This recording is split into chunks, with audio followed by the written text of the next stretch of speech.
বিলুপ্ত ছিটমহলের বাসিন্দাদের জীবনমানের খবর জানাতে পঞ্চগড়ে আছেন সহকর্মী সোহাগ হায়দার। সরাসরি যাব তার কাছে। বিলুপ্ত ছিটমহলবাসীর এক অন্যতম দিন আজকের এই দিনে বাংলাদেশের স্বাধীনতার মধ্যে একটি অন্যতম দিন হিসেবে তাদের কাছে হিসেবে স্বীকৃতি পেয়েছে।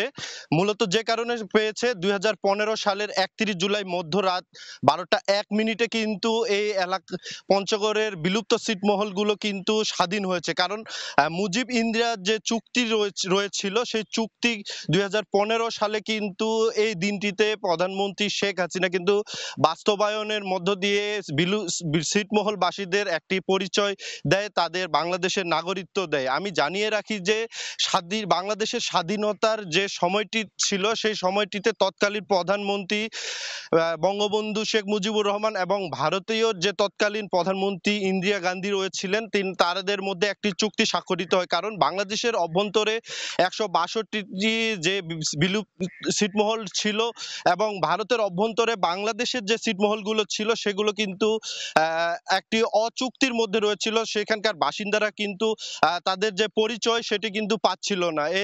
এর মাধ্যমে কিন্তু এই ছিটমহলের মানুষজন কিন্তু একটি নতুন পরিচয় পেয়েছে। আর গত ৯ বছরে কিন্তু এই বিলুপ্ত ছিটমহলগুলোতে অনেকটাই পরিবর্তন এসেছে। আমরা জানিয়ে রাখি যে সরকারের পক্ষ থেকে ছিটমহলগুলোতে কিন্তু রাস্তাঘাট উন্নয়ন, শিক্ষা প্রতিষ্ঠান সহ বিভিন্ন উন্নয়ন করা হয়েছে। আমি আরেকটি বিষয় জানিয়ে রাখি যে গত ৯ বছর আগে কিন্তু এই বিলুপ্ত ছিটমহলের মানুষজন কিন্তু কোনো ধরনের সুযোগ সুবিধা পাচ্ছিল না। তবে সব কাটিয়ে উঠে গত ৯ বছর অনেকটাই ঘুরে দাঁড়াতে পেরেছে। আমি গতকালের কথাই বলি, গতকাল আমরা ছিটমহল এলাকায় ঘুরে দেখেছি যে এবং মানুষের সাথে কথা বলেছি, মানুষজন জানিয়েছে যে তারা একটি মানবেতর জীবন থেকে উঠে আসতে পেরেছে এবং তাদের চিকিৎসা সেবা থেকে সব ধরনের যে সহায়তা দরকার সেটা কিন্তু বর্তমান সরকার প্রধানমন্ত্রী শেখ হাসিনা কিন্তু সেটি বাস্তবায়ন করেছে। আমি একটি বিষয় ক্লিয়ার করে জানিয়ে রাখি যে পঞ্চগড়ের ৩৬টি বিলুপ্ত ছিটমহল রয়েছে, এর মধ্যে কিন্তু কুড়িগ্রামেও একটি বড় অংশ রয়েছে। আমি আরেকটি বিষয় ক্লিয়ার করি যে ১৬২টি ছিটমহলবাসীর ৬৮ বছরের যে বন্দি দশার অবসান সেটা কিন্তু ২০১৫ সালে ঘটে। আর এই দিনটিকে স্মরণীয় করে রাখতে কিন্তু নানা আয়োজন করে এই বিলুপ্ত ছিটমহলের যে বাসিন্দারা রয়েছে তারা কিন্তু এই দিনটিকে স্মরণীয় করে রাখতে জাতীয় সঙ্গীতের সাথে জাতীয় পতাকা উত্তোলন সহ এবং ৬৮টি মোমবাতি প্রজ্বলন সহ বিভিন্ন কর্মসূচি পালন করে এবং দিনটিকে স্মরণীয় রাখতে কিন্তু বিভিন্ন খেলাধুলা সহ বিভিন্ন কর্মকাণ্ডের আয়োজন করে।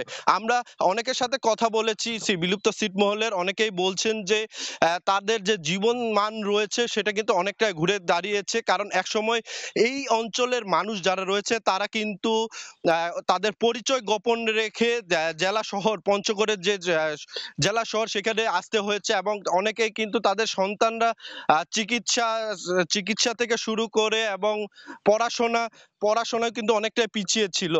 এখন বর্তমানে যে মানুষজন রয়েছে যারা বাংলাদেশের পরিচয় পেয়েছে তারা কিন্তু এখন পঞ্চগড় জেলা শহর সহ ঢাকার বিভিন্ন স্থানে গিয়ে এখানকার যারা শিক্ষার্থী রয়েছে তারা তাদের স্বাধীনভাবে পড়াশোনা করতে পারছে, তো ঘুরে দাঁড়িয়েছে তাদের জীবন মান।